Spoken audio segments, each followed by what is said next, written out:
So, my dear friends and faculty colleagues, welcome to a session on United Nations Sustainable Development Goal 15.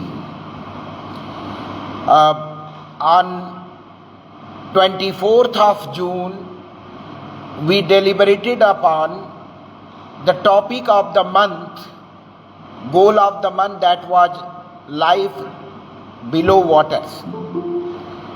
Today we are about to discuss the United Nations Sustainable Development Goal number 15, that is life on land. And it is a great pleasure for all of us to have with us two very renowned personalities, luckily accepting our invitation to be as the speakers of the day, to sensitize the session for the participants.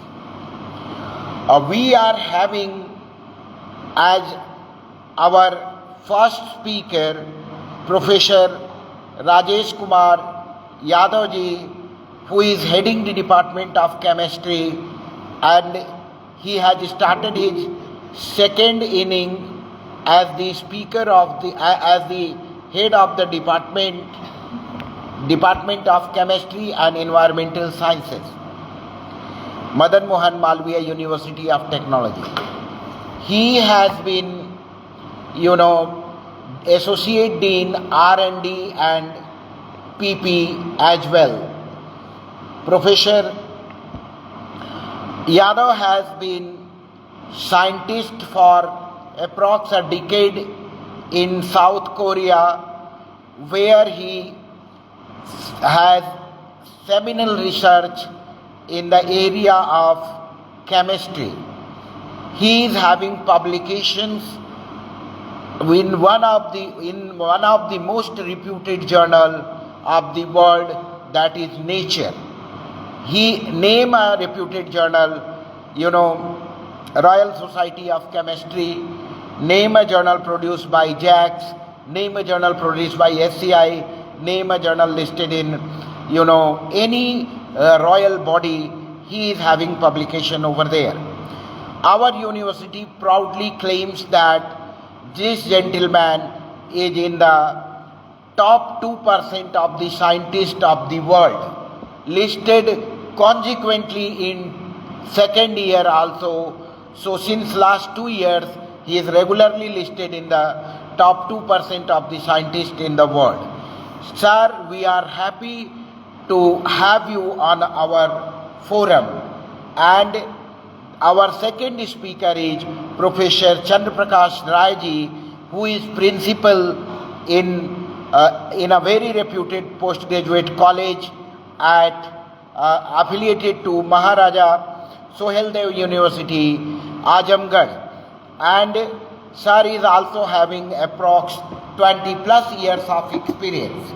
So as first and DCSK PG college, he is offering his services currently as a principal, and he is having 2 books on the international trade, 2 books on Bharatiya Arthik Chintan, plus 22 research articles in various renowned journals, and Sahavichar Vibhag Pramukh, Purvi Uttar Pradesh Kshetra, and member Indian Economic Association and UP Economic Association, Uttarakhand Economic Association. I am lucky to welcome you, both of you, on behalf of the Department of Humanities and Social Sciences, on behalf of, National Digital Library of India Club, Madan Mohan Malviya University of Technology. And I would like to introduce about the club, that this year on 19th of April at ABLT Hall, IIT BHU, Banaras Hindu University, our NDLI club, Madan Mohan Malviya University, was awarded Award of Excellence by the Indian Institute of Technology, Kharagpur, on behalf of Ministry of Education, Government of India. So our NDLI club, this host club is the, club of NDLI Club of Excellence. On the forum of NDLI Club, I welcome both the resource person of the day, and we are lucky as the host that you accepted our invitation in such a short notice, and both the resource person, Professor Rai, he promised that I shall be available at 3 p.m. on 25th, even day before yesterday. Sir said that sir 3 बजे मिलते हैं परसों, and promptly his link blinked sharp at 3. Similarly, our most punctual Professor Rajesh Kumar Yadav sir, he also popped up in, and his link came even before 3. So both the resource person, I humbly extend my heartfelt welcome to both of you. I know that this session is going to be highly productive, and to all the participants, that Professor Yadav is Bhatnagar awardee. He received his Ramanujan Award by the Government of India, and he was even honored by Honorable Chief Minister of Uttar Pradesh, Yogi Adityanath ji. He was awarded by Media Hindustan Academic Excellence Award, and a lot many awards are there to his, a lot many feathers are there in his cap. And without taking much time and interrupting in between, I may request Professor Rajesh Kumar Yadav sir to deliberate upon, and before we start, let me brief his talk. He is going to talk on how can we make this land live worthy and life on land can be good. Sir is working on artificial photosynthesis and at the same time CO2 fixation for making environment better and making human life better. So, sir, you please share your screen and start your talk. Stage is all yours. Thank you very much, Professor Singh, for inviting me for in the workshop. Hello. Yes, sir. You are audible.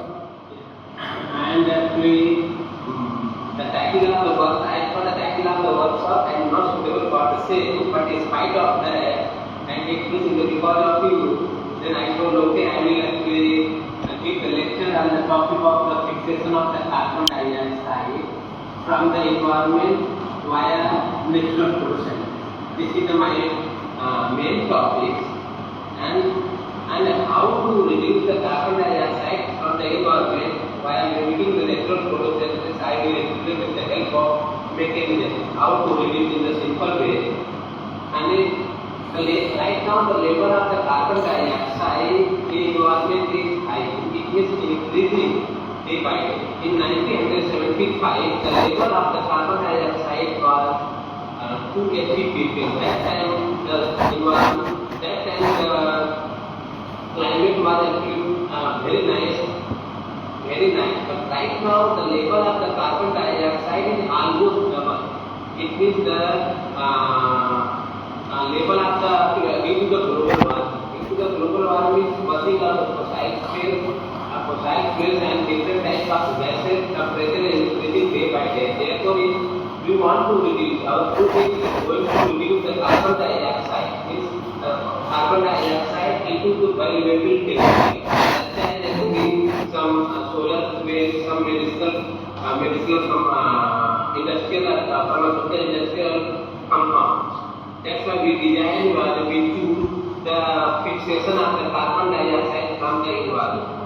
And it means if the level of the carbon dioxide is day by day, it means the humans are suffering from the various disease and also problem in the entire society, the fuel problem, energy crisis problem. Then we can actually solve this problem and we can minimize the level of the carbon dioxide in the environment, then it can make the safe safe environment for the human beings with the help of natural photosynthesis.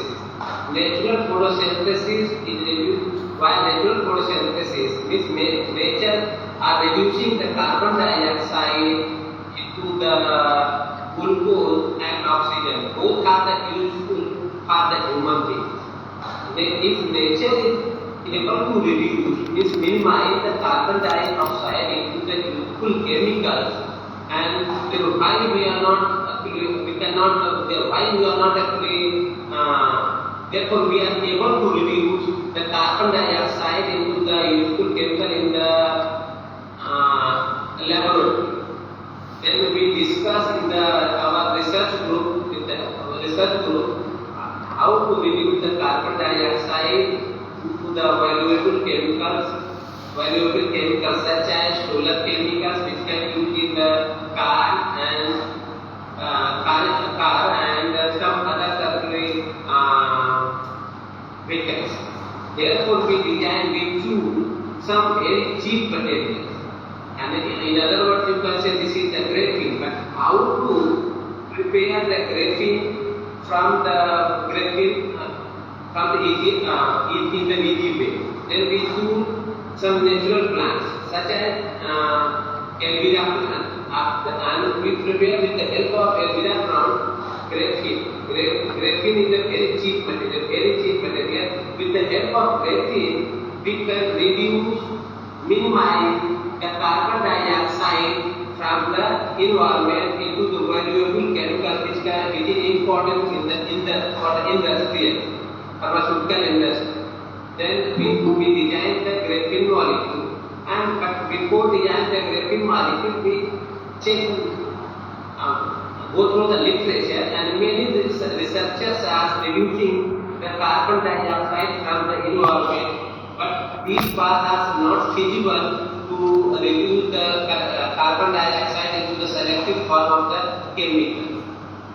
Some persons are reducing the carbon dioxide into the many different types of products. That's why here is the selectivity problem, some corrosion problem, some stability problem, like that. But in the laboratory, in our laboratory, we prepare some graphene via natural plants and Graphene is suitable able to reduce the carbon dioxide into the value-added chemicals like formic acid, methanol, and formaldehyde, and energy-boosting materials like NaDH.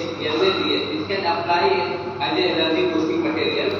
Then, with the help of these materials, graphene, we can produce the useful chemicals. These are the natural and artificial processes. How nature will work, how nature will reduce the carbon dioxide into the sugar and oxygen. In the natural photosynthesis, two parts are required. One is the photosystem one and photosystem second. Both are feasible. Both are required to reduce the NAD particle into the NADH. And these plants, after that, with the help of Krebs cycle, plant is able to reduce the carbon dioxide into the sugar. There is the sugar and oxygen. Oxygen and sugar both are useful for the human beings. Therefore, we actually discuss in the laboratory how to reduce the carbon dioxide via natural paths. In the natural path, we require the free energy. Energy should be positive in the natural path. If the energy is positive, then we can say this is the natural path, and means light reaction. In the presence of light reaction, nature can convert the carbon dioxide into glucose with the help of water, carbon dioxide, and sunlight. Carbon dioxide is free, water is also free, and sunlight is also free. Three components are free. The nature is easily using three components and converting the carbon dioxide into the sugar and oxygen. sugar and oxygen both are used for the human. Therefore, in our system, we calculate the free energy. In our system, free energy is positive. That's why we are 100% sure that the artificial photosynthesis will work as a natural photosynthesis because of free energy. In both cases, free energy is positive. That's why we can say this is the artificial photosynthesis, where it means photosynthesis is going to mimic the natural photosynthesis. For this mimicking the natural photosynthesis is required for plate form, such as a plant type of plate form. Therefore, we use some graphene molecule. Graphene, we can prepare the graphene from the alvera. This is the graphene, but this graphene is prepared from the graphite. But we can also prepare the graphene from the alvera plants, some mango seeds, some orange seeds, with orange peels. With orange peels, we can prepare the graphene-based material. The graphene-based material is useful for reducing means minimizing the carbon dioxide from the environment. It means this material is able to reduce the level of the carbon dioxide 425 ppm to less than 300 ppm is feasible to reduce this material. Therefore, we prepare the alvera-based graphene. And we can prepare also in the laboratory. We prepare orange graphene and some with the help of, we can also prepare with the help of lemon. We can prepare like that. So because of these are the cheap materials. But problem is that if you are preparing, if you prepare the graphene, one problem is over there. Required the bandwidth means energy. If you are preparing the graphene from the alvera or graphite or lemon, orange peels or any mango seeds like that, they require the energy. In this case, energy gap is very less. Energy gap is very less. That's why required to tune the bandwidth. Means increase the bandwidth, increase the level. Two levels. In this case, in the language of chemistry, two levels are required. One is the HOM, highest occupied molecular. In other words, you can say this is the valency band. And one is the LUMO, lowest unoccupied molecular. In other words, you can say this is the conduction band. In the difference between the valency band and conduction band, you can say this is the energy gap. It means the energy gap is required to reduce, to minimize the pollution from the environment. Therefore, we first design graphene, but graphene is not actually able to absorb the light from the sun. Therefore, we design another light harvesting material such as leaf type of materials. Leaf is able to absorb the plant leaf. Plant leaf, you are taking the sunlight from the environment, and then this leaf is able to reduce the environment and make the good environment. Therefore, we design some green materials. Green materials like this is actually leaf type of material. In the synthesis of MAQSP, such type of material will work as a leaf type. And this material has a capability to trap the energy and transfer the electron. We transfer the electron to the alvera behind graphene. It means this material has an ability to activate the graphene molecule. Such type of material, we can say this is the donor acceptor molecule, means multi-electron collector body. And it means in this case, in totality we can say two types of components are required. One is the leaf, this is the leaf, and this is the, you can say this is the root type of materials. This is the root type, this is the leaf type. The leaf type absorb the sunlight and transfer to the electron to the root, and root can is split the water molecule and then transfer the proton, two protons, and reduce the carbon dioxide, reduce the NAD, one proton, reduce the NAD particle to the NADH, and after that whole system are taking the two proton and then converting the carbon dioxide into the formic acid. This is the mechanism like natural photosynthesis. It means in photosynthesis we can say for the leaf type materials are required. This material is the finally this is the leaf type. This material you can say this is the plant leaf. This one will work. This one has a capability to reduce the unwanted material from the environment, like carbon dioxide, like nitrogen, excess amount of nitrogen. This material has an ability to reduce the excess amount of nitrogen into the ammonia, and ammonia is suitable for the formation of the urea like that. And this material is also able to reduce the carbon dioxide. It means one time this material has able to reduce the carbon dioxide and also has ability to convert the nitrogen, excess nitrogen from the environment into the useful chemical. This is actually beauty of this research. With the help of this research, we can minimize the temperature of the environment. If you are reducing the carbon dioxide as a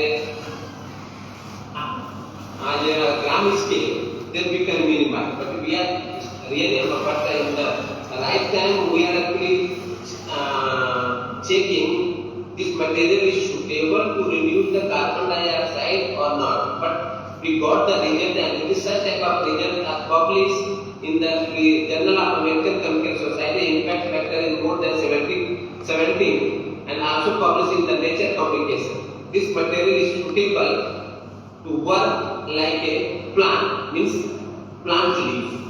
Plant leaves has a capability to make the good environment. That's why we are a human being. That's why we are thinking how to provide the good environment to the human being via Madan Mohan Malviya University Research Program. Therefore, we designed this material to make the good environment for the human beings.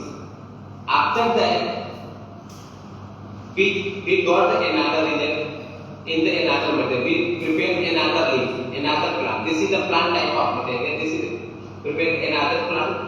This plant has a superior in comparison to the previous material. Why it is superior in comparison to previous material? Because of the suitability of the band there, and this compound has a multi electron collector. Means this compound has a multi-color. This one is the more suitable to the previous prepared material. This material, this is the sister of the previous prepared material. This is the sister of the previous prepared material. The sister of the prepared material is very superior in comparison to the starting before previous prepared material. Because of the band gap, means energy gap.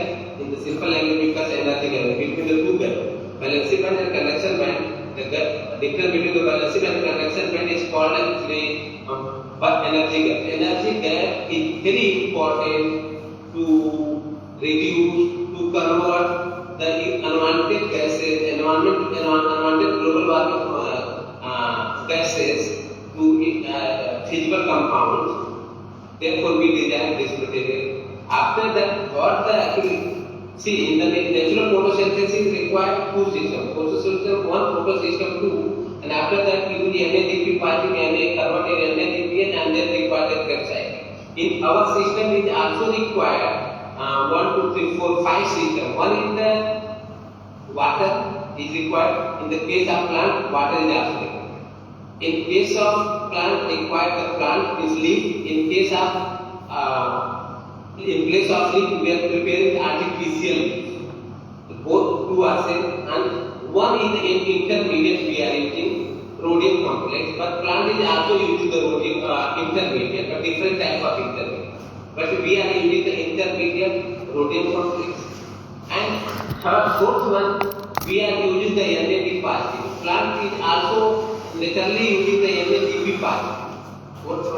And fifth one, plant is also converting the carbon dioxide in the Krebs cycle, but we are also converting the carbon dioxide with the help of enzyme. We are using enzyme. It means I component is required to reduce the carbon dioxide. It means first of all required to split the water molecule and create the hole. Means Life online. low level. At the low level means equals to balancing when create the hole. After taking the light electron will side from the low level. Means low level to high level. Means balancing by condenser.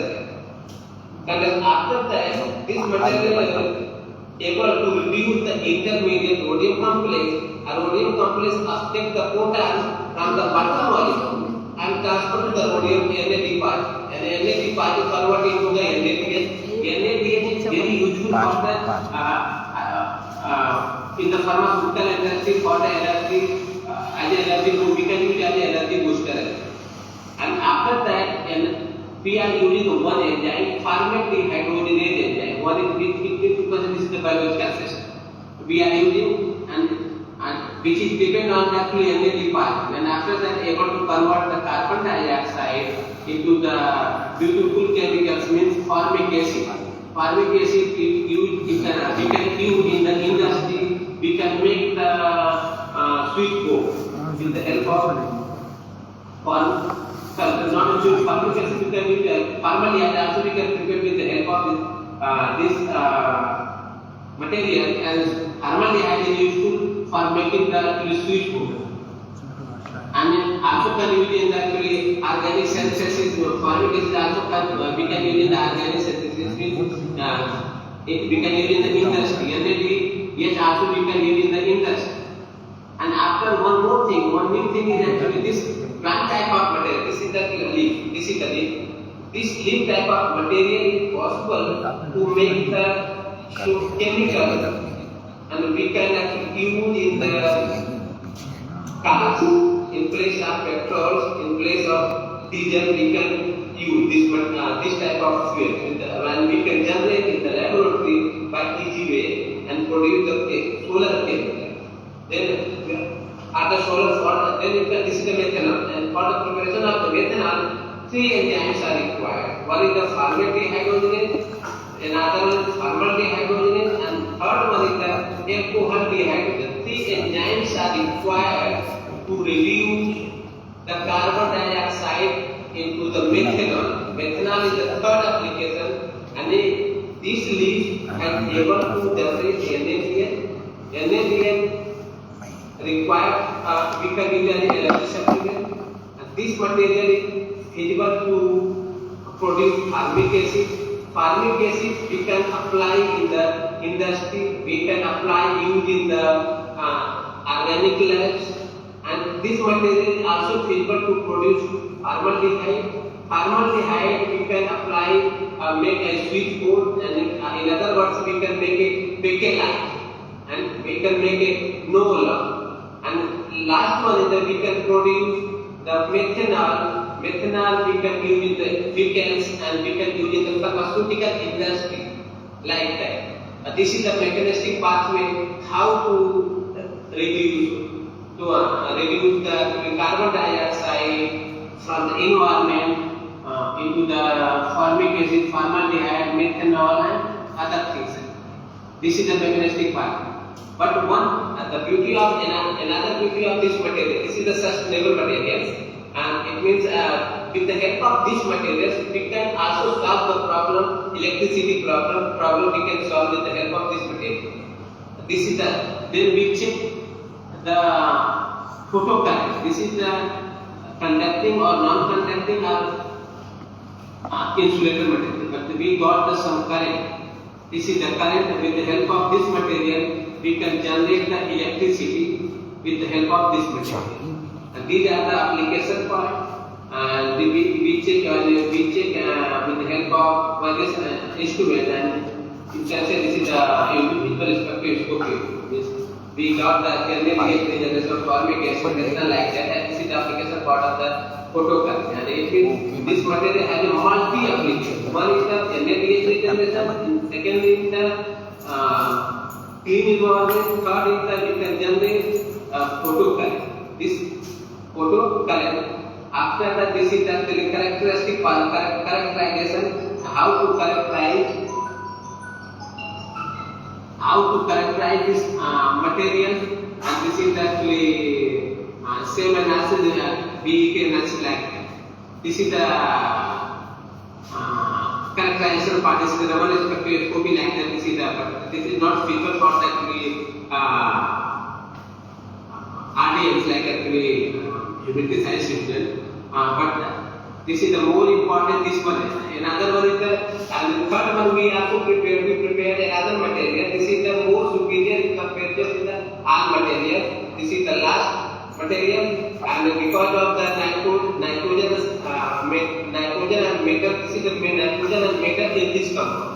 Due to the metal and nitrogen and metal this compound, this is the this material has a capability to produce more solar fuel in comparison to the aluminum and graphite based material. And it is such type of leaf active in comparison to the another material. Hello? Yes, sir. And I have more slide, but I am going to stop. Okay.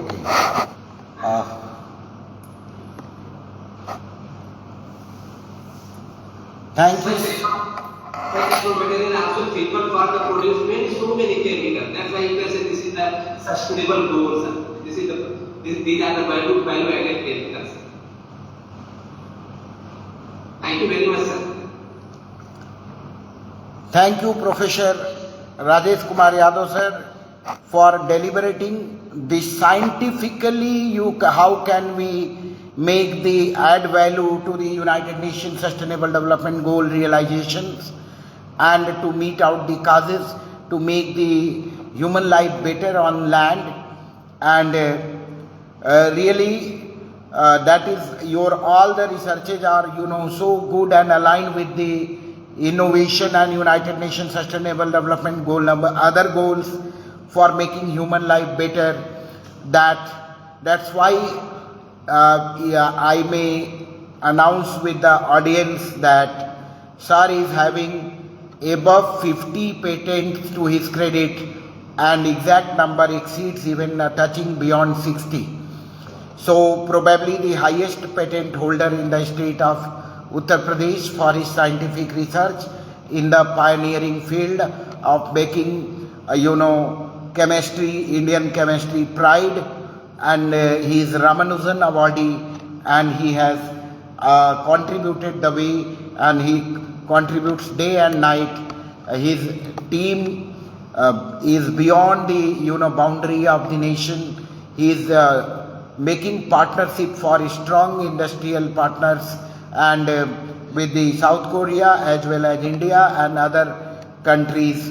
He is jointly working and hosting, and he is mentoring patent and copyrights over here also as the design innovation part, and by fostering research inside the campus. Not only that, he during COVID period, he was the one who soldier preparing all the valuable chemicals and for sanitizers for all, and probably gallons of sanitizers were prepared and shared free of cost to the whole of the university community and even nearby community, and that's what he has done. So salute to you, sir, and thank you for accepting our invitation. You spared your invaluable time to be with us, and your partnership matters a lot to the Department of Humanities and Social Science as well as to the National Digital Library of India Club, Madan Mohan Malviya University of Technology. And immediately after that, kindly permit us to invite our next and keynote speaker of this day, that is Chandra Prakash Rai, sir. And over to sir. He is professor in economics, so he will be dealing with the humanities part of the that angle and economic part. Then he is professor in economics and principal DCSK PC College Mau, who is affiliated to Maharaja Sohel Dev University Azamgarh. And then sir, we have known about your rich administrative experience, at the same time your contribution to the field of economics, at where the values lies, and we are readily waiting to listen to your insightful deliberations. Sir, directly the stage is all yours. तो अब हम उम्मीद करते हैं कि आप जो है हमें आर्थिक परिदृश्य में यूनाइटेड नेशन सस्टेनेबल डेवलपमेंट गोल की यात्रा की ओर हमारा मार्गदर्शन करेंगे। और आज जब हम इस पे जा रहे हैं तो राजेश सर, एक बात मैं आपको भी बताना चाहूँगा कि हमारा देश कल ही United Nation sustainable development goal के टॉप 100 कंट्रीज में शामिल हुआ है। कल जो है इंडिया को लिस्ट किया गया, top 100, India was listed in the top 100 countries in index and entered into that news I wish to share, and for that purpose allow me to share for a moment. Then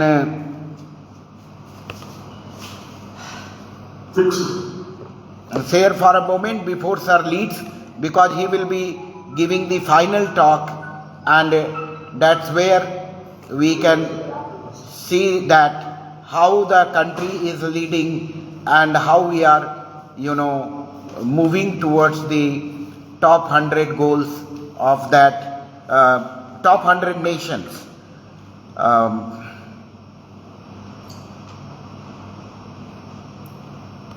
This is the news of yesterday rating. Less than 24 hours, India breaks into top 100 of Sustainable Development Goal Index. And let me move to that page either.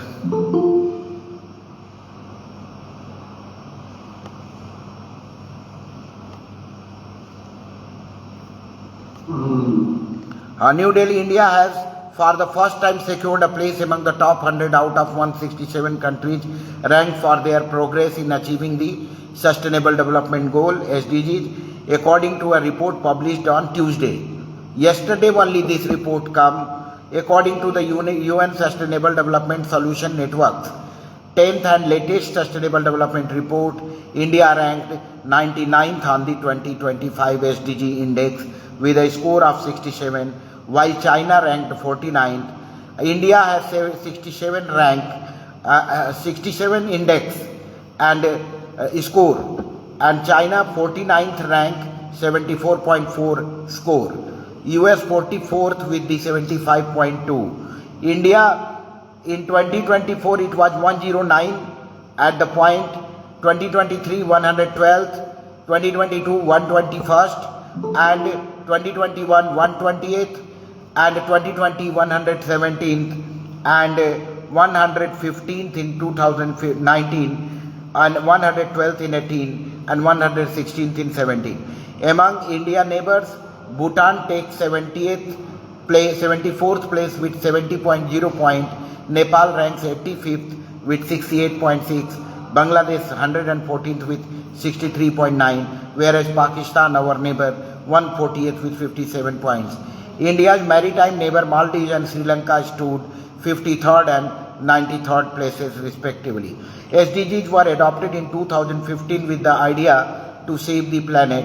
No one should be left behind in the overall development of matrix by 2020. The score measures progress on a scale of 0 to 100, where 100 indicates a country has achieved all 17 goals. 0 means no progress has been made. The report authors placed SDG progress has stalled at the global level with only 17% of the 17 target and projected to be achieved by 2030. Then this war and other things, they are somewhere minimizing the growth, but somewhere we have at least one thing to contentment, that at least we are listed in the 100. So it's over to you, sir, and the stage is all yours with this information. Thank you, sir. Thank you, Dr. Subir ji. I'm very thankful to you for giving the opportunity to be with you and students. I'm thankful to Dr. Priyanka also for introducing me before you. Dr. Professor ISG has explained in very brief the chemical approach to observe carbon, because carbon is the main element which is responsible for the global warming.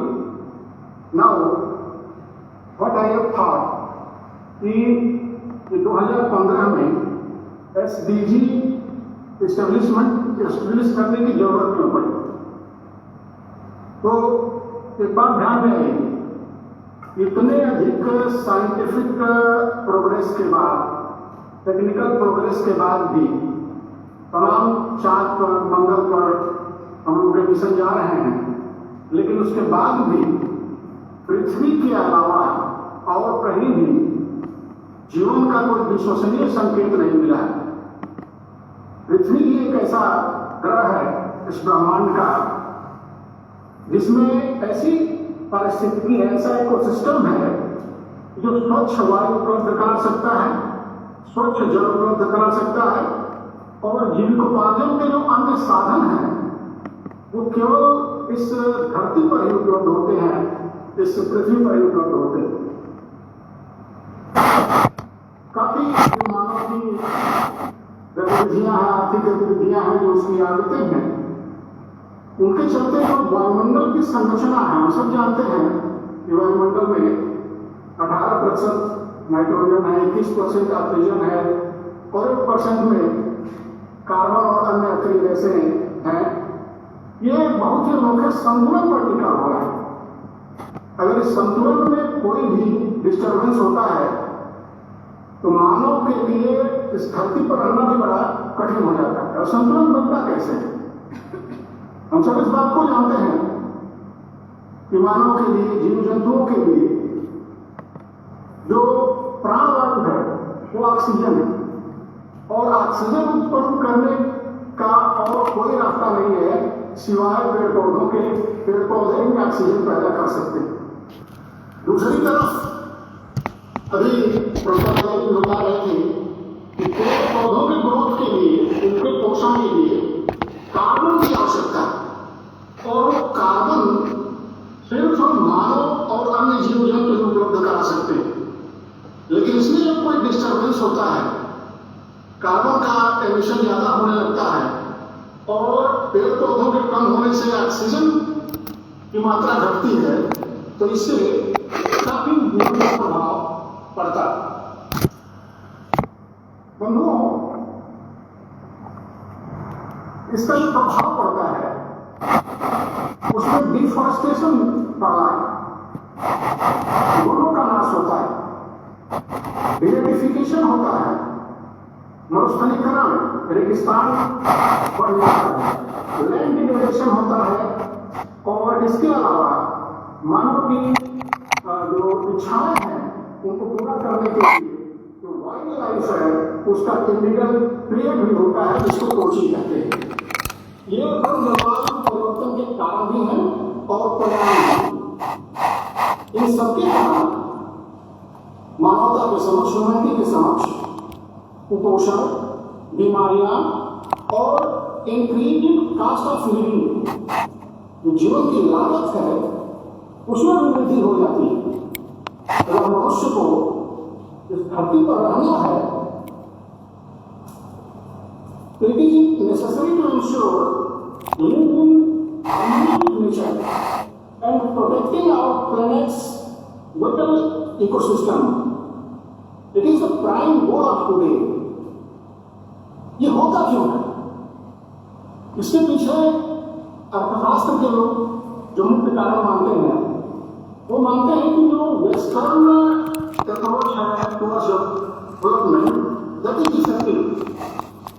पश्चिमी दृष्टिकोण विकास के प्रति है वो प्रतिपूर्ण है, क्योंकि वो हर आर्थिक गतिविधि को मैक्सिमाइज करने की मान्यता लेकर चलता है। विकास का उद्देश्य मानव जीवन को सुखी बनाना, मानव जीवन को उन्नत बनाना होता है, और जो पश्चिमी दर्शन है वो सुख को, आनंद को कंजम्पशन से जोड़ता है।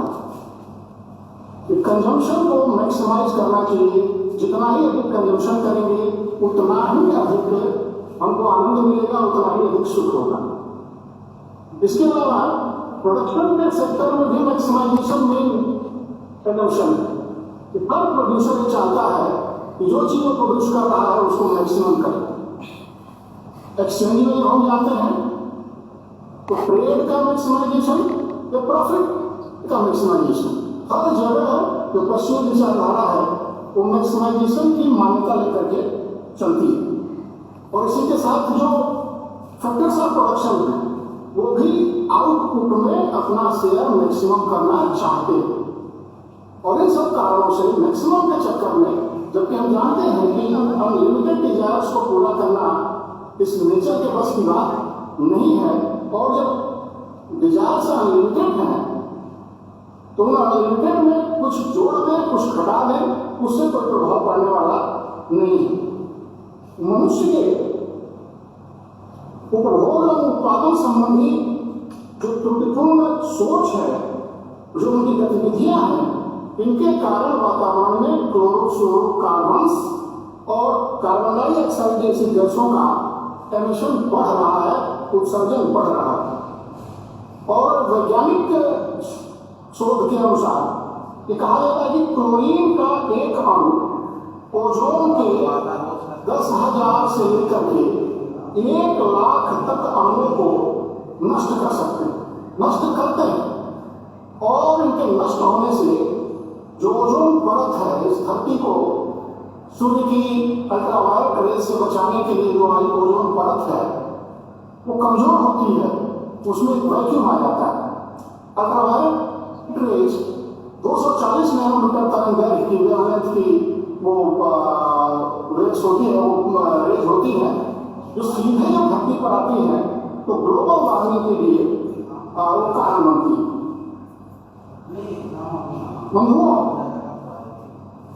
इस संदर्भ में एक रिपोर्ट आई थी 2007 में, ये यूएस डिपार्टमेंट ऑफ एनर्जी की रिपोर्ट है, एनर्जी इंफॉर्मेशन एडमिनिस्ट्रेशन।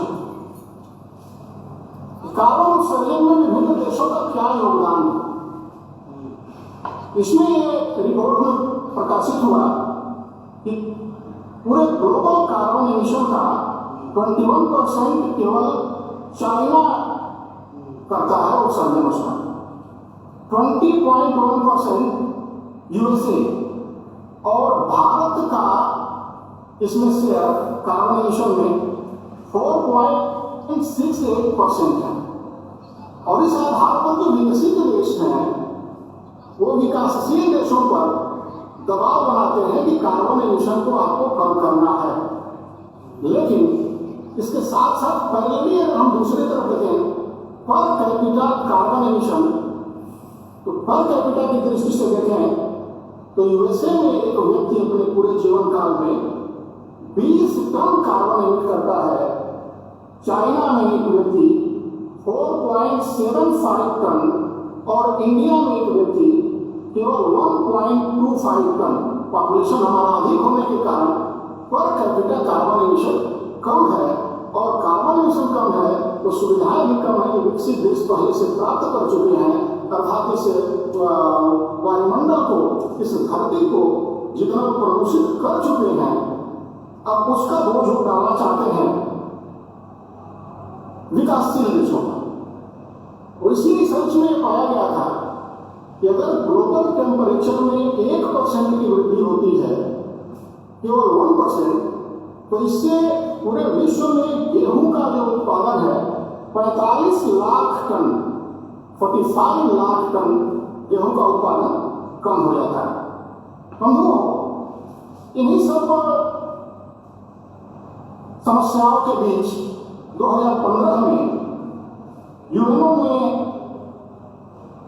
ये चर्चा होती है और एसडीजी गोल्स तय किए जाते हैं, सस्टेनेबल डेवलपमेंट गोल्स तय किए जाते हैं। अर्थशास्त्र वाले जानते हैं जो हम लोग डेवलपमेंट को डिफाइन करते हैं उसमें सस्टेनेबिलिटी ऑलरेडी एग्जिस्ट करती है, क्योंकि डेवलपमेंट की डिफिनेशन है continuous and long-term increase in per capita income। जहाँ लॉन्ग टर्म की बात करते हैं वहाँ सस्टेनेबिलिटी अपने आप इसमें आ जाती है, लेकिन उसके बाद भी अगर सस्टेनेबल कहना पड़ रहा है, डेवलपमेंट के पहले सस्टेनेबल लगाना पड़ रहा है, इसका मतलब समस्या सिर्फ उतनी ही नहीं है। डेवलपमेंट का जो अप्रोच हमने लिया, डेवलपमेंट के बारे में हमने जो सोचा, जो हमारा दृष्टिकोण था, वो सस्टेनेबिलिटी को भूल गया था, इसलिए सस्टेनेबिलिटी को इसमें जोड़ना पड़ा। There are 17 goals established by UNO in 2015। इसमें से 14 पर पहले चर्चा हो चुकी है। आज जो SDG 15 है, लाइफ ऑन लैंड, इसमें थोड़ा हम गहराई में जाए तो देखते हैं कि 12 टारगेट्स रखे गए हैं, 12 टारगेट्स रखे गए हैं, जिनको उसमें से कुछ ऐसे हैं, 5 टारगेट्स ऐसे हैं ये सोचा गया कि 2020 तक पूरे कर लेंगे। 2 टारगेट्स ऐसे हैं जिनकी समय सीमा 2030 तक थी, और जो रिमेनिंग 5 हैं उनके लिए कोई समय सीमा को टाइम लिमिट तय नहीं किया गया। लेकिन अभी जो जिसकी चर्चा कर रहे थे प्रोफेसर सुधीर जी, जो SDG रिपोर्ट आई है 2025 की, उसमें ये भी स्पष्ट है, ये लग रहा है कि इन 17 गोल्स में से केवल 17% की अचीवमेंट 2030 तक हो पाएगी। अर्थात जो SDG गोल्स हमने तय किए हैं उनकी प्राप्ति अभी निकट भविष्य में संभव नहीं है। यस, कुछ सुधार हो रहा है, जैसे कि भारत में बता रहे हैं कि 99th पोजीशन आ गई है और मार्क 67 है, लेकिन अभी इन SDG गोल्स में सबसे ऊपर यूरोप के देश है। टॉप 20 में 19 कंट्रीज आर फ्रॉम यूरोप, और उसमें फिनलैंड नंबर 1 पर है, स्वीडन नंबर 2 पर है, डेनमार्क नंबर 3 पर है, जो ऑलरेडी विकसित है। वो इन टारगेट्स पर बढ़िया काम कर रही है, उनको अचीव करने में ज़्यादा सफल हो रही है, क्योंकि उनके यहाँ जीवन स्तर मिल गया है, एक न्यू स्टैंडर्ड मिल गया है। इन 12 टारगेट्स को पूरा करने के लिए 14 इंडिकेटर्स तय किए गए SDG 15। पहले हम लोग कुछ टारगेट्स की चर्चा कर रहे हैं। कौन से टारगेट्स? पहला टारगेट है conserve and restore terrestrial and fresh water ecosystem. स्वच्छ पानी का जलमंडल जो है इस धरती पर उपलब्ध, इस ब्रह्मांड में उपलब्ध, उस जल के इकोसिस्टम को, पारिस्थितिकी को कैसे बचाया जाए, कैसे उसमें जो खराबी आ रही है उसको कैसे रिस्टोर किया जाए, और इसके लिए 2 इंडिकेटर्स रखे हुए हैं, क्योंकि स्वच्छ जल की उपलब्धता में जंगलों का ज्यादा योगदान होता है, पेड़ पौधों का ज्यादा योगदान होता है। तो पहला इंडिकेटर है परसेंटेज ऑफ फॉरेस्ट एरिया, किसी देश के एरिया का कितना % फॉरेस्ट है, और दूसरा उस फॉरेस्ट में से कितना % फॉरेस्ट प्रोटेक्टेड है, जिसमें बायोडाइवर्सिटी की दृष्टि से भी जो उपयुक्त, जो संरक्षित वन है, उनका कितना। दूसरा, end of deforestation and restore degrade forest. इस तरह से वनों का प्रबंधन करना, मनुष्य की जो आवश्यकताएं हैं उनकी भी पूर्ति होती है, और उसके साथ साथ जो रेशियो चाहिए स्वस्थ, इस प्लेनेट को स्वस्थ रखने के लिए, पृथ्वी को स्वस्थ रखने के लिए, वो रेशियो भी बना रहे, ये दूसरा टारगेट है। तीसरा, end of desertification and restore degraded land. इसको कैसे बचाया? जो मरुस्थलीकरण हो रहा है, ग्लोबल वार्मिंग के चलते जो सूखा पड़ रहा है, बाढ़ आ रही है, जिसके चलते भूमि बंजर होती जा रही है, रेगिस्तानी होती जा रही है, उसको कैसे रोका जाए। क्योंकि जब भूमि इस तरह की रेगिस्तानी होती है, मरुस्थलीय होती है और बंजर होती है, तो सीधे इसका प्रभाव पॉवर्टी पर पड़ता है, गरीबी पर पड़ता है। चौथा टारगेट है ensure conservation of mountain ecosystem, पर्वतों के पारिस्थितिकी को भी रिस्टोर करना। अभी हम बाद में चर्चा करेंगे कि कैसे इन एसडीजी गोल्स के पहले ही भारत में इन सभी बिंदुओं पर पहले से चर्चा हो चुकी है।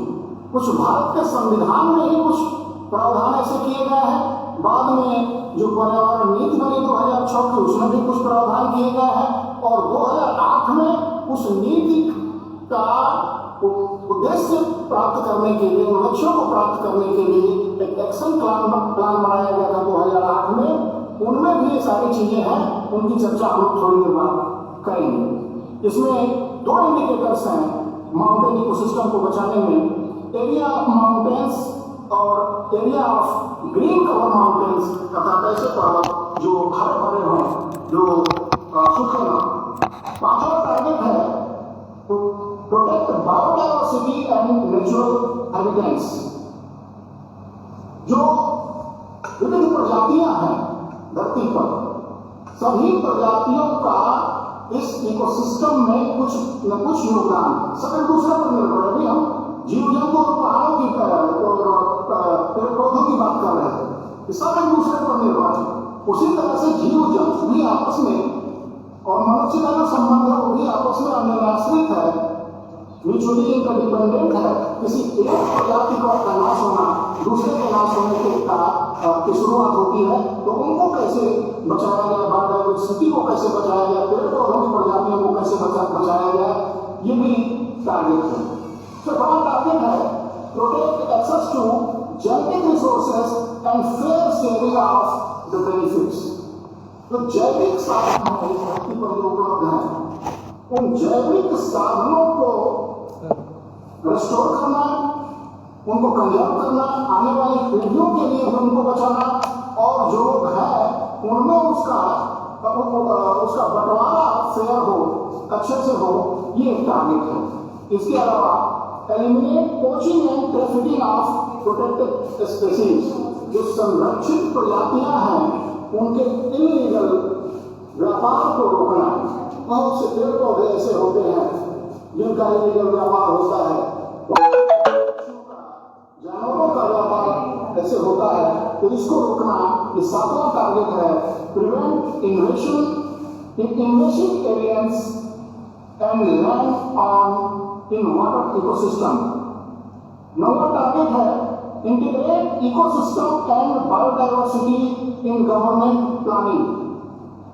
जो गवर्नमेंट की प्लानिंग होती थी, हम जानते हैं भारत में 12 पंचवर्षीय योजनाएं लागू हुई हैं, और किसी में भी किसी पंचवर्षीय योजना में पर्यावरण से संबंधित या इस धरती को बचाने से संबंधित कोई प्रावधान नहीं रखा जाता। वहां केवल उत्पादन बढ़ाने का टारगेट ही रखा जाता है, कितना खर्च करेंगे और कितना उत्पादन को बढ़ाएंगे, जीडीपी कितना होगा, एग्रीकल्चर का प्रोडक्शन कितना होगा, इंडस्ट्री का प्रोडक्शन कितना होगा। इसी पर हम चर्चा करते हैं। जो कास्ट है इस बढ़ते हुए प्रोडक्शन की, जो एनवायरमेंटल कास्ट है, उस पर कोई चर्चा नहीं होती है। तो नवा टारगेट रखा गया है कि जो भी रणनीतियां बनाई जाती हैं डेवलपमेंट की, पॉवर्टी एलिमिनेशन की, उन सभी स्ट्रेटेजीज में इकोसिस्टम और बायोडाइवर्सिटी को शामिल किया जाए, इसको ध्यान में रखकर इस तरह की रणनीतियां बनाई जाए। 10वां टारगेट है इंक्रीज फाइनेंशियल रिसोर्सेज। ये सब करने के लिए वित्तीय साधन भी चाहिए, तो वित्तीय साधनों को बढ़ाने का प्रयास भी इसमें शामिल है। Finance of incentivise sustainable forest management. जो संपोषणीय वन प्रबंधन है, उसके लिए भी फाइनेंस उपलब्ध कराना। And combat global poaching and trafficking. Bharat के संविधान की जिसकी मैं अभी चर्चा कर रहा था, उसमें अगर हम देखें तो ऐसे बहुत सारे प्रावधान पहले जो भारत का नीति निर्देशक सिद्धांत है भारत के संविधान में दिए गए हैं। तो राज्य के नीति निर्देशक सिद्धांतों का आर्टिकल 48A इसमें कहा गया है कि राज्य को वनों एवं वन्य जीवों की सुरक्षा तथा पर्यावरण संरक्षण एवं उसमें सुधार संबंधी कदम उठाने चाहिए। कि कहीं से भी वो जो 12 टारगेट्स है उनसे अलग नहीं है। इसी तरह 22वें संविधान संशोधन के बाद जब नागरिकों के मौलिक कर्तव्यों को शामिल किया गया संविधान में, तो इसके आर्टिकल 51A में लिखा हुआ है कि नागरिकों से अपेक्षा की जाती है कि वनों, झीलों, नदियों, वन्य जीवों से प्राकृतिक पर्यावरण संरक्षण एवं उसमें सुधार का प्रयास करेंगे तथा सभी जीवों के प्रति दया का भाव रखेंगे। ये हमारे संविधानिक प्रावधान। आप कहेंगे उस टारगेट से किस तरह से मिलते जुलते। इसी तरह 2006 में जो पर्यावरण नीति आई भारत की एनवायरमेंटल पॉलिसी, उस पर्यावरण नीति के उद्देश्यों में कहा गया कि अति महत्वपूर्ण पर्यावरणीय संसाधनों का संरक्षण, दूसरा निर्धनों के जीविकोपार्जन की सुरक्षा के साथ साथ है। मतलब ऐसा नहीं है कि सिर्फ हम पर्यावरण संरक्षण के काम करेंगे। जो असहाय है, असमर्थ है, जो गरीब लोग हैं, उनके जीविकोपार्जन को ध्यान में रखते हुए करना है। अर्थात जो सेब है, जो उपलब्ध संसाधन है, उनका उचित सेवा गरीबों को भी मिलना चाहिए। तीसरा पीढ़ीगत समानता, अर्थात वर्तमान पीढ़ी को उपलब्ध प्राकृतिक संसाधनों का आने वाली पीढ़ियों के लिए संरक्षण। तो कितनी सस्टेनेबिलिटी को कितनी आसानी से इस उद्देश्य में परिभाषित किया गया है। और इसीलिए पंडित दीनदयाल उपाध्याय जी कहते हैं कि प्रकृति से हमें वैसे ही प्रकृति का उपयोग करना चाहिए जैसे गाय से दूध निकालते हैं। गाय से दूध निकालते समय 2 बातों का ध्यान रखा जाता है। एक तो ये कि गाय का स्वास्थ्य ठीक रहे, वो बीमार न पड़े, और दूसरा ये होता है कि जो बछड़ा है उसके लिए भी कुछ दूध बचा है तथा आने वाली पीढ़ियों के लिए भी प्राकृतिक संसाधन बचे रहे। ये पर्यावरण नीति का तीसरा प्रावधान है। चौथा प्रावधान है आर्थिक एवं सामाजिक प्रगति का पर्यावरणीय चिंताओं के साथ समायोजन। सिर्फ एक तरफ नहीं चलना है। पांचवा है प्राकृतिक संसाधनों का ऑप्टिमम यूज, ऑप्टिमम यूटिलाइजेशन, अनुकूलतम, मैक्सिमम नहीं डाले, ऑप्टिमम यूटिलाइजेशन। छठवा पर्यावरणीय शासन तथा जो गवर्नेंस है उसमें एनवायरमेंट को महत्व दिया जाए और पर्यावरण संरक्षण हेतु साधनों में वृद्धि की जाए।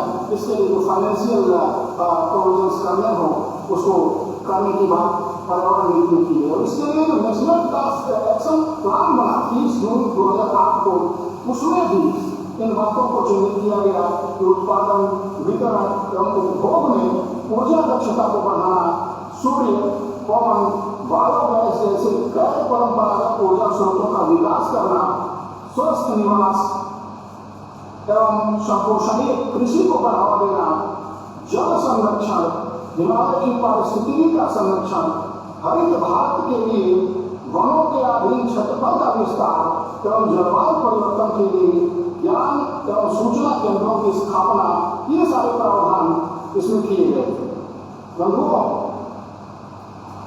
अब हम आगे आते हैं क्या सॉल्यूशन है। ये जो समस्या आ रही है, पृथ्वी पर रहना जैसे मुश्किल हो रहा है, तो इसको एक तो जो ग्लोबल एफर्ट्स चल रहे हैं उनके साथ हम जुड़ सकते हैं, लेकिन ये ग्लोबल एफर्ट्स इनमें एक कमी दिखाई देती है। जो पश्चिमी विचारधारा की कमी हमको लगती है कि हर चीज को टुकड़ों में देखना, डिवाइड करके देखना, जबकि भारतीय चिंतन ये कहता है कि व्यक्ति से समष्टि और समष्टि से सृष्टि की ओर हमारा व्यक्तित्व विकास होता है, हम आगे बढ़ते हैं। लेकिन जो पश्चिमी विचारधारा है अभी व्यक्ति पर ही अटकी हुई कि व्यक्ति को अधिक से अधिक खुशी कैसे मिले, और इसके लिए टुकड़ों में वही नीतियां हम भारत में भी अपनाते हैं कि पहले कृषि का विकास करेंगे, उद्योग को छोड़ देंगे, फिर बड़े उद्योग को छोड़ देंगे, फिर कृषि विकास में अब अनाज को छोड़ देंगे, अब दूध का उत्पादन बढ़ाएंगे, दूध का भी उत्पादन बढ़ गया तो ऑपरेशन फ्लड शुरू करेंगे, ब्लू रिवोल्यूशन शुरू करेंगे, येलो रिवोल्यूशन शुरू करेंगे। हर चीज को टुकड़ों में देखने के कारण ये समस्याएं आ रही हैं। इन सबको अगर समग्रता में देखा जाए, क्योंकि सृष्टि में अभी हम कह रहे थे कि एक बड़ा यूनिक बैलेंस है, और बैलेंस न रहे, और इसका बड़ा अच्छा उदाहरण हम लोगों को यहाँ मिलता है कि कृषि और पशुपालन हम लोगों के देश में अलग अलग हो गए, और उसका परिणाम यह हुआ कि कृषि कार्य के लिए उर्वरक नहीं मिलता है, केमिकल फर्टिलाइजर का उपयोग करना पड़ता है, खरीद के लाना पड़ता है, और जो पशुपालक हैं उनको अपने पशुओं के लिए चारा नहीं मिलता, क्योंकि ये दोनों अलग अलग हो गए। अगर हम महाभारत की बात करें तो उसमें कृष्ण और बलराम दो भाई थे, और कैसा कृषि और पशुपालन का अन्योन्याश्रित संबंध है, इसका उदाहरण इससे अच्छा हो नहीं सकता। बलराम कंधे पर हल लिए चलते थे, अर्थात खेती करते थे, और कृष्ण को गोपाल कहा जाता था, वो गौओं को चराते थे। बहुत सारी चीजें हम अपनी भारतीय संस्कृति से ला सकते हैं, इस एकात्म भाव से कि कैसे पूरी जो सृष्टि है एक ही आत्मा सब में निवास करती है, चाहे जीव जंतु हो, मनुष्य हो, पेड़ पौधे हो, जल के स्रोत हो, पहाड़ हो। इसीलिए अभी हम थोड़ी देर आगे चल करके उन सब चीजों को इसमें लाएंगे कि भारतीय संस्कृति और भारतीय आर्थिक चिंतन इस समस्या के समाधान में उपयोगी सिद्ध हो सकता है। विकास और जीवन के प्रति भारतीय दृष्टिकोण सृष्टि के संतुलन पर टिका है, और प्रकृति के साथ सामंजस्य बनाकर रहने का जैसा उदाहरण भारतीय चिंतन में मिलता है, वैसा अन्यत्र कहीं नहीं मिलता है। संयमित उपभोग, भारत में हमेशा भोग के स्थान पर त्याग को महत्व दिया गया। जितना ही त्याग करेंगे सुख उतना ही मिलेगा। तो उपभोग को संयमित रखना, पंडित दीनदयाल जी ने भी कहा कि उपभोग को संयमित रखा जाना चाहिए, और जो उत्पादन हो रहा है वो संपोषणीय होना चाहिए, उत्पादन की पद्धति संपोषणीय होनी चाहिए। अभी जिसकी हम चर्चा कर रहे थे कि प्रकृति से उतना ही होना चाहिए जितना हम लौटा सके, या जितना हमने लिया है उतना उसको लौटा दें। भारतीय संस्कृति में बहुत सरल शब्दों में हम लोग सुनते हैं कि न कोई कुछ लेके आया, न कोई कुछ लेके जाएगा, लेकिन भोग की लालसा में हम अपनी इच्छाओं को इतना अधिक बढ़ा देते हैं कि इस धरती के सारे संसाधन लगता है कि हमारे लिए ही है, और ये बहुत बड़ा कारण है इस धरती पर जीवन को कठिन बनाने। कैसे दें हम प्रकृति से जो हम ले रहे हैं, कैसे उसको वापस करें? जैसे हम पैदा होते हैं, जन्म लेते हैं, सबसे पहला काम करते हैं ऑक्सीजन लेना शुरू कर देते हैं। तो ऑक्सीजन हम प्रकृति से ले रहे हैं, तो ऑक्सीजन पैदा करने के लिए वृक्ष लगाना, इसको हमारे शास्त्रों में यज्ञ कहा गया। पेड़ पौधों की संख्या बढ़ाए, उसके बाद हम गाय का दूध पीते हैं, तो गोपालन एक यज्ञ है। गाय की देखरेख करना, उसका पालन पोषण करना, ये एक यज्ञ है कि हम गाय से ले रहे हैं, प्रकृति से ले रहे हैं, प्रकृति को वापस करना। अनाज के रूप में, साग सब्जियों के रूप में, फलों के रूप में हम भूमि की उपजाऊ शक्ति का पोषण कर रहे हैं, उसको खा रहे हैं, उनसे ले रहे हैं। तो भूमि के उपजाऊ बनाए रखने के लिए जो प्रयास किए जाने चाहिए उसको यज्ञ कहा गया है। खेत को जोतना यज्ञ है, उसकी सिंचाई करना यज्ञ है, उसमें उर्वरक डालना यज्ञ है, उसको खेती बनाए रखना यज्ञ है। तो संयमित उपभोग और संपोषणीय उत्पादन पद्धति, मर्यादित लाभ, तीसरी चीज लाभ का लोभ इतना हो गया है इस आर्थिक युग में, मनुष्य इकोनॉमिक मैन हो गया। ये जो पश्चिमी प्रणालियां, वो मनुष्य को जो पूंजीवादी व्यवस्था वो इकोनॉमिक मैन मानती, आर्थिक मनुष्य मानती, और आर्थिक मनुष्य केवल अपने लाभ के लिए चलता है। घर से एक कदम बाहर निकालेगा तो सोचेगा कि हम जा रहे हैं बाहर तो क्या लाभ होगा, अर्थात उसके जीवन का परम लक्ष्य अर्थ कमाना है। जो समाजवादी आर्थिक प्रणाली है वो एक यांत्रिक मनुष्य, मैकेनिकल माइंड को उत्पादित करती है। उसमें जो मनुष्य होता है एक यंत्र के रूप में होता है, एक सिस्टम में फिट बैठने वाला एक उपकरण होता है। लेकिन भारतीय चिंतन में हालांकि गांधी जी ने आदर्श मानव की कल्पना की थी, लेकिन आदर्श मानव की संभव नहीं है तो ऐसे मनुष्य की कल्पना की जाती है कि जो अपना भी ध्यान रखे, अपने परिवार का ध्यान रखे, अपने समाज का ध्यान रखे, अपने राष्ट्र का ध्यान रखे, इस पूरी धरती का ध्यान रखे। वसुधैव कुटुंबकम ऐसे नहीं कहा जाता है।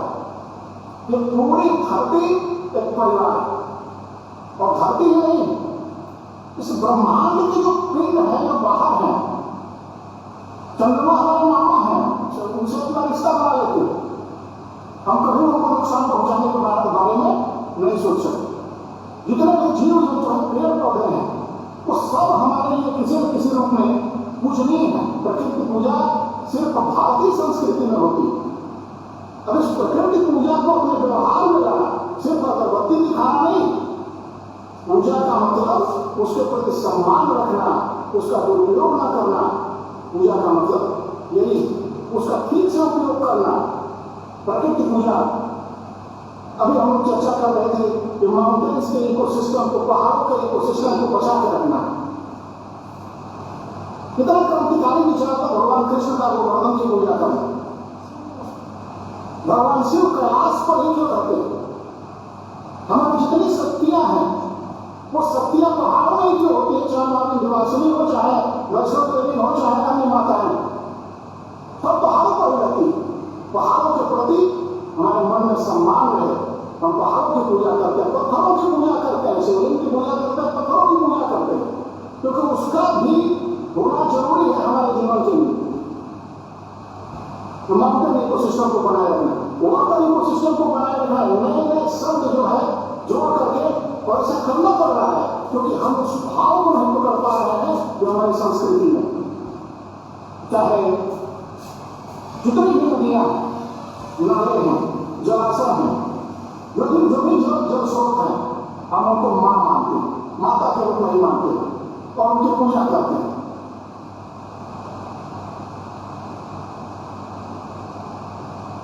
इसी के साथ पेड़ पौधों में पीपल की पूजा करते हैं, नीम की पूजा करते हैं, तुलसी की पूजा करते हैं, बेलपत्र की पूजा करते हैं, धूप और पुष्प की पूजा हम करते हैं।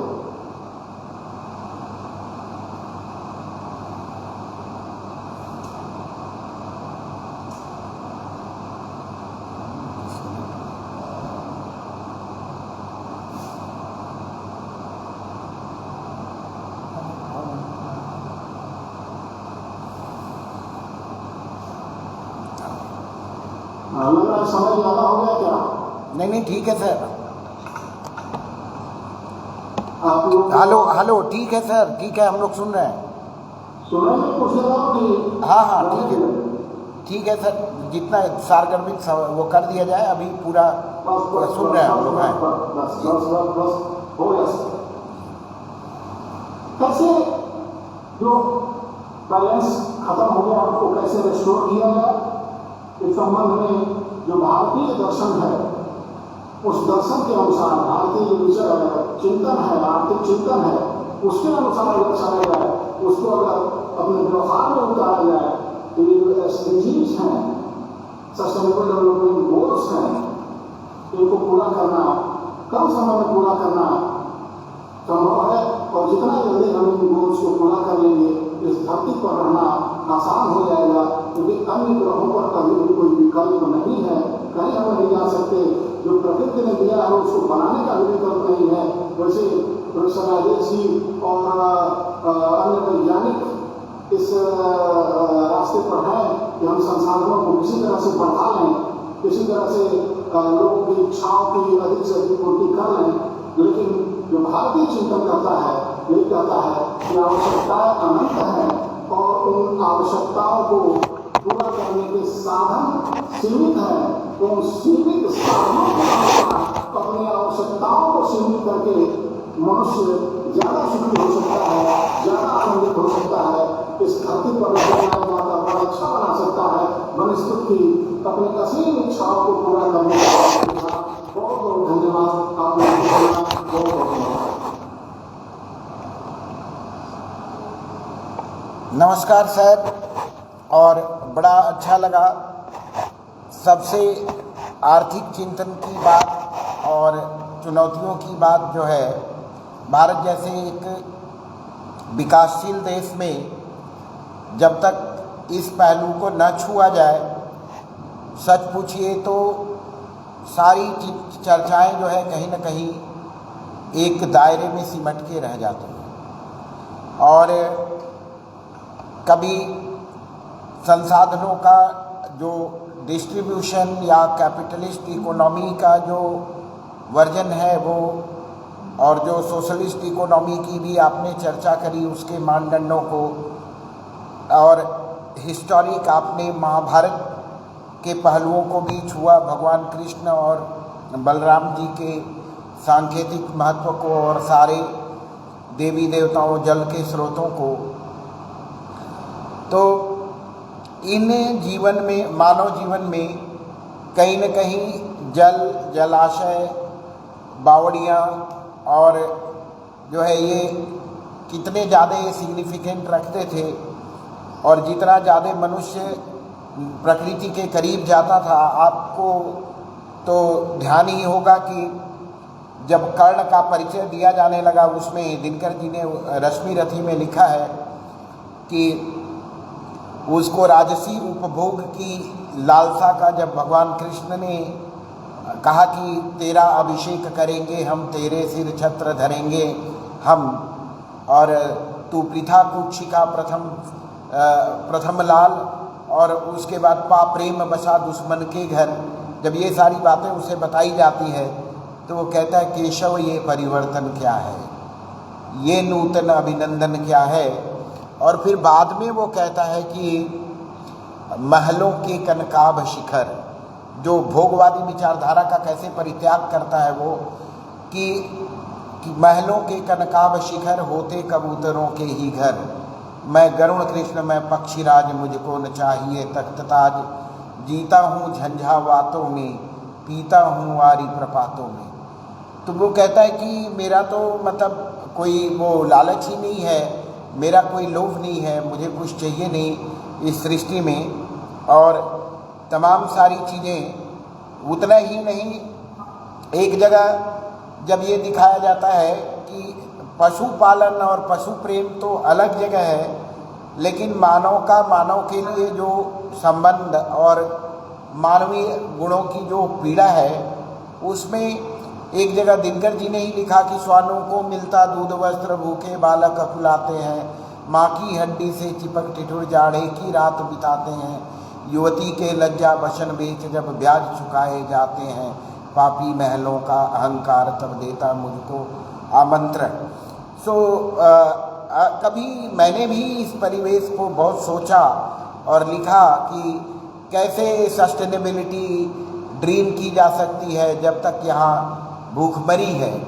मेरे दोस्त मारो न मुँह पे ये चाटा, गरीबों के गम को है कब किसने बांटा, अगर आज शहरे अमी काश होते तो गीला न होता हमारा भी आटा। तो आज हम देख रहे हैं कि सस्टेनेबिलिटी इंडेक्स में मैक्सिमम कंट्रीज यूरोप की हैं या डेवलप्ड नेशन हैं। अगर इकोनॉमिकली शायद हम लोग भी वेल ऑफ होते तो अभी अंडर 100 नहीं, अंडर 10 में होते, क्योंकि आपने ही बताया कि most of the countries are developed nation. Still somewhere natural संपदा से इतना भरपूर हमारा जो देश है होने के कारण हमें लगता है कि हम टेक्नोलॉजी को अगर इंटीग्रेट करें तो कहीं ना कहीं कोई बड़े समाधान निकल सकते हैं। जैसा कि प्रोफेसर राजेश कुमार यादव जी ने अपने उद्बोधन में और अपने एक्सपेरिमेंटल शेयरिंग में बताया कि कैसे हम आर्टिफिशियल फोटोसिंथेसिस का इस्तेमाल करके भी एनवायरनमेंट में CO2 को फिक्स कर सकते हैं और जीवन को एक सही दिशा की ओर ले जा सकते हैं। अर्थतंत्र तो सबसे बड़ी ताकत है, लेकिन जहाँ तक आपने फिर चर्चा करी भारतीय संविधान की, और एक थोड़ा अमेरिकन कॉन्स्टिट्यूशन की भी बात करें तो अमेरिकन कॉन्स्टिट्यूशन तो प्रियम्बल में ही लिखता है, उसके बेस में ही है परसूट ऑफ हैप्पीनेस, उसके पहले ही वो परसूट ऑफ हैप्पीनेस की बात करता है और इंडिविजुअल हैप्पीनेस की बात करते करते कहीं वो एनवायरमेंटल हैप्पीनेस और एनिमल और फ्लोरा फाउना उनके एग्जिस्टेंस को कहीं ना कहीं नकार देता है। इवन जब कॉन्क्वेस्ट ऑफ एवरेस्ट की बात आई तो नेहरू ने इसको ऑब्जेक्ट किया था उस समय। उन्होंने कहा कि ये मनुष्य की जो कहते हैं कि एवरेस्ट फतह कर लिया, एवरेस्ट विजेता, कौन एवरेस्ट को जीत सकता है? 10 मिनट जाके वहाँ खड़ा रह सकने वाला और एक पल में उन्माद में आके कहता है कि मैंने एवरेस्ट फतह कर लिया। तो ये शब्द ही अपने आप में इंसानी ईगो की बात करता है। कहीं न कहीं प्रकृति के उसमें जब बहुत बड़ी बड़ी सभ्यताएं नदी घाटियों में पनपी, चाहे इंडस वैली हो, चाहे कोई भी सिविलाइजेशन हो, जहाँ तक एनिमल के लाइफ प्रोटेक्शन की बात है तो probably Ashoka was the only king, only monarch, जैसा मैं एक बुक कोट कर रहा हूँ, Ashoka was the only monarch जिसने पहली बार अपने राज्यादेश में इस बात का शासनादेश में उल्लेख किया कि we can not go for mass killing of animals for entertainment से। जो हम शिकार खेलने के लिए मास किलिंग पशुओं का करते हैं उस पर बैन किया और उसके बाद बहुत बाद में आते आते इस चीज़ को जो है ये उसके शासनादेश में मिलता है कि अशोक ने जो है मास किलिंग ऑफ एनिमल और पशुओं की बेतहाशा हत्या पे रोक लगाई। लेकिन आज बहुत सारे पशुओं की प्रजातियां इस धरती के वातावरण से विलुप्त प्राय हो रही हैं या होने वाली हैं। कुछ एक जीव जो है थोड़े ही समय के लिए कहा जा रहा है कोई 500 साल, कोई 1000 साल में एक्सटिंक्ट हो जाएंगे। लेकिन जिस तरह से वाइल्ड लाइफ को डैमेज किया जा रहा है, पारिस्थिति को जो है, जैसे कहते हैं कि अर्बन सिविलाइजेशन को तो डेवलप किया जा सकता है, मेट्रोज में तो अब जो है बड़ा चैलेंजिंग है कि जहाँ पे एयर इंडेक्स आप देखिए ना दिल्ली का और जो मेट्रोज का है वो कहाँ पहुँच जा रहा है, टेरिबली डैमेज। और आज आर्टिफिशियल एयर प्योरीफायर्स की भी बातें आ चुकी हैं। ऐसे एनवायरनमेंट में इन चुनौतियों को देखते हुए कहीं ना कहीं विज्ञान को इतना फिजिबल, इतना इकोनॉमिकल पैरामीटर पे आके सॉल्यूशन लाने होंगे उनके सामने। तो आज हमने आर्थिक और वैज्ञानिक दोनों पहलुओं पे चर्चा की। तो विज्ञान को ये सोचना पड़ेगा कम पैसे में ज़्यादा फिजिबल, ज़्यादा एफिशिएंट, ज़्यादा बड़ी सस्टेनेबल टेक्नोलॉजी लाएं और अर्थ जगत को कि उसका बेनिफिट जो है अर्बन और रूरल लेवल पे भी सबको मिल पाए, तभी जाके ये ऐसी चर्चाएं सार्थक होंगी। लेकिन आज ये बड़ा अच्छा लगा कि कल हम लोगों ने लाइफ बिलो वाटर जो गोल, पिछले गोल की बात की, वो कल वो गोल ऑफ द मंथ था। ये 2025 के लिए यूनाइटेड नेशन सस्टेनेबल डेवलपमेंट गोल ने ये जून के महीने के लिए उसको goal of the month declare कर रखा था। आज जब हम इस पे चर्चा करने बैठे तो लाइफ ऑन अर्थ, तो हमारा देश कल ही की जारी की गई रैंकिंग में वर्ल्ड में टॉप 100 में आया। 67 रैंक है हमारा, 67 इंडेक्स है, रैंकिंग 99 है। लेकिन अगर हमारा इंडेक्स 100 हुआ तो 100 आउट ऑफ 100 मीन्स सारे गोल मैच कर जाएंगे। लेकिन यह असंभव है जिस कदर से मिलिट्री वॉर और इन्वेजन और इसमें वातावरण में एनर्जी इन्फ्यूज़ की जा रही है। रोज़ लड़ाई, रोज़ बॉम्ब और मिसाइल्स दागे जा रहे हैं। सो समवेयर हमारा अर्थतंत्र जो है इसको लेके वोलेटाइल हो रहा है और धरती पे लाइफ जो है चैलेंजिंग होती जा रही है। कहीं न कहीं इन परिस्थितियों को कंट्रोल करने की बहुत ज़्यादा ज़रूरत है। इन पे तात्कालिक कंट्रोल मैकेनिज्म लाने की बहुत ज़्यादा ज़रूरत है और समवेयर ये चिंतन जो है प्रैक्टिकल में उतारना पड़ेगा। और आज हमने इसके आर्थिक और वैज्ञानिक पहलुओं पे चर्चा की। हम दोनों रिसोर्स पर्सन का बहुत हृदय से धन्यवाद करते हैं। इस बीच अगर किसी का कोई ऑब्जर्वेशन है किसी पार्टिसिपेंट्स का कोई क्वेश्चन है, किसी के कोई उद्गार हैं, कोई फीडबैक है, तो feel free to unmute and share. एक 2 मिनट के लिए आप लोग अपने विचार शेयर कर सकते हैं। हमारे पास डॉक्टर मिलिंद राज आनंद जी हैं, जिन्होंने बड़े तन्मयता से सर आपके लेक्चर का नोट्स बनाया है। उन्होंने डायरी और पेन लेके लिखा है, और अगर हम उनसे ये मौका न दें उन्हें, तो ये बहुत बड़ा पाप करूँगा मैं। तो इसलिए आपकी अनुमति से मैं उन्हें थोड़ा आमंत्रित कर रहा हूँ कि वो कुछ कहना चाहते हैं और अपने उद्गार शेयर करें। Anand ji. Sir, good evening, and I was very much elated and impressed by the explanation over the SDG goals as well as specific relevance to the SDG goal number 15. In the first session, I learned a lot how technology can be used, especially with respect to the chemistry approaches, and now I understood from you regarding how technology can be visualized, or maybe the goals can be visualized in multi-dimensional aspect. Now what triggered me very much was, sir, when you talked about the Samajwadi Chintan, or the socialist cause, or the socialist factor. I was listening continuously, but probably this field or area was something which triggered my senses most. और वो सिर्फ इसलिए हुआ क्योंकि my research pertains to the African American and the literature, और इसीलिए शायद मेरा जो शोध का विषय और जो ये वैचारिकी आपकी उसमें एक तरह का सामंजस्य दिखा, और I got into that stream. Now there are few topics which came to my mind when I was talking about it, and those were like society in a society which has various racist and casteist approaches.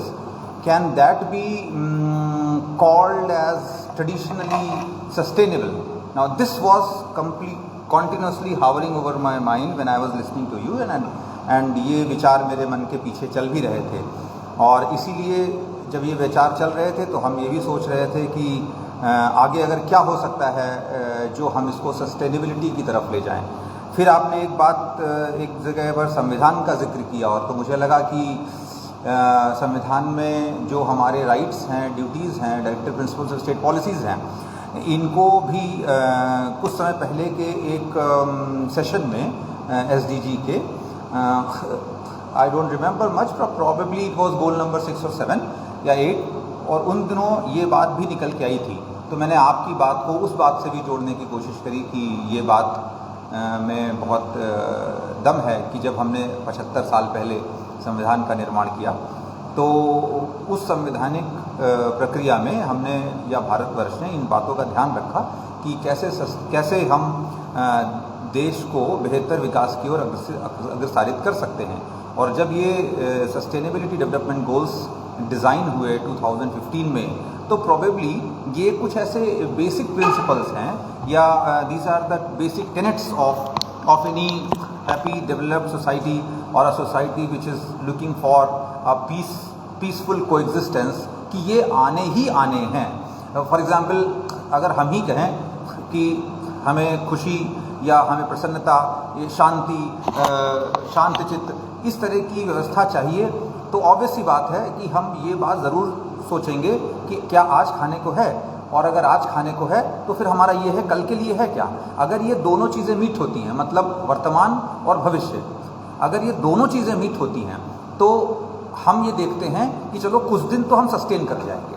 ये जो मुझे लगता है कि दुनिया ने भी ऐसे ही सोचा होगा, भारत के संविधान निर्माताओं ने भी ऐसे ही सोचा होगा, यूनाइटेड नेशंस ने भी ऐसे ही सोचा होगा कि जब हम सस्टेनेबिलिटी की बात करें तो जो है क्या वो काफ़ी है, नहीं है, और आगे क्या किया जाए जो ये काफ़ी रहे, और हमारे लिए, हमारी आगे आने वाली पीढ़ियों के लिए। तो ऐसे में क्या क्या किया जाए और क्या क्या ना किया जाए। All those dos and don'ts which the society must carry on doing or must take caution, that those all things moved into my mind when I was listening to you, and therefore I also started thinking regarding the human rights aspects or the United Nations Human Rights Charter and the Sustainable Development Goal. ये मेरे दिमाग में भी चल रहा था जब मैं आपकी बात को सुन रहा था. बहरहाल I am very pleased and thankful to you, sir, that you joined and enriched us a lot. Thanks a lot. मुझे लगता है आपकी जो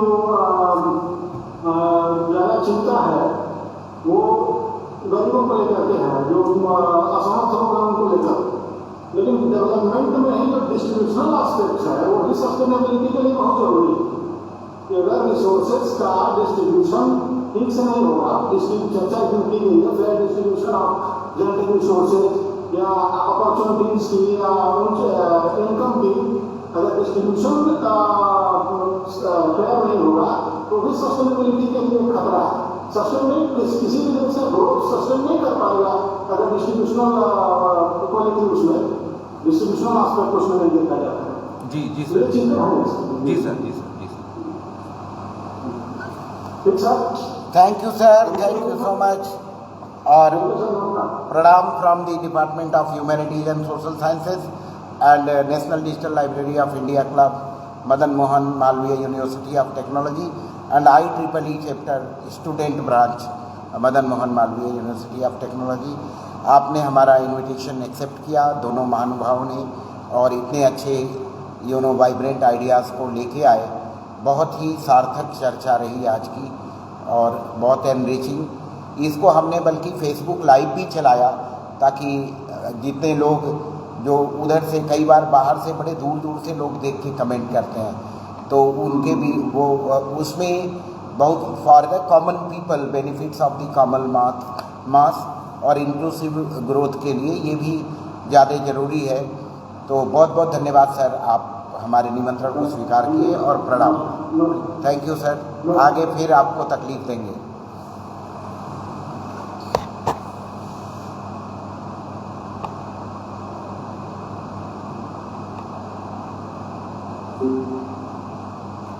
आज तो वेरी गुड था.